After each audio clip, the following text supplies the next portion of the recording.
Hi எல்லாரும் எப்படி இருக்கீங்க? இன்னைக்கு வந்து பார்த்தீங்கன்னா 2 நாளோட விலாக்ஸ் வந்து அப்லோட் பண்ணியிருக்கேன். முந்தின நாள் ஈவினிங் பார்த்தீங்கன்னா குளிச்சுட்டு குழந்தைங்கள வந்து கொஞ்சம் நேரம் மொட்டை மாடியில் விளையாட விட்டுருந்தேன்.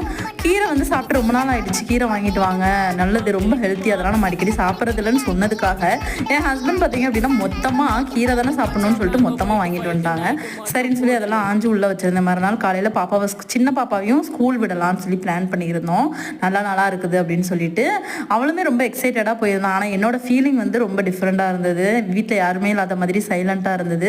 சரி, கொஞ்சம் க்ளீனிங் வேலைலாம் இருந்தது. கப்போர்டெலாம் சரி இந்த டைமில் யூஸ் பண்ணி க்ளீன் பண்ணிக்கலாம் அப்படின்னு சொல்லிட்டு கப்போர்ட் ஃபுல்லாகவே க்ளீன் பண்ணியிருந்தேன். என்னதான் இருந்தாலும் குழந்தைங்க வீட்டில் இருந்து டார்ச்சர் பண்ணுதுன்னு நம்ம சொன்னாலுமே பார்த்தீங்கன்னா அவங்க இல்லாத ஒரு விஷயம் இருக்குது பார்த்தீங்களா, அது வந்து ரொம்ப கஷ்டமான விஷயமாக தான் இருக்கும். பட் ஆனால் இதையும் நம்ம பழகி தான் ஆகணும். ஃபஸ்ட் நாள் இல்லையா, அதனால் சீக்கிரமே கூட்டிகிட்டு வந்தாச்சு. அவள் வந்து அழாம தான் இருந்திருந்தா. இந்த ஃபீல் எனக்கு ரொம்ப டிஃப்ரெண்ட்டாக இருந்தது. இந்த மாதிரி நீங்களும் ஃபீல் பண்ணியிருக்கீங்களான்னு கமெண்ட்டில் பண்ணுங்கள். இன்னொரு வீடியோ. ஹாய்.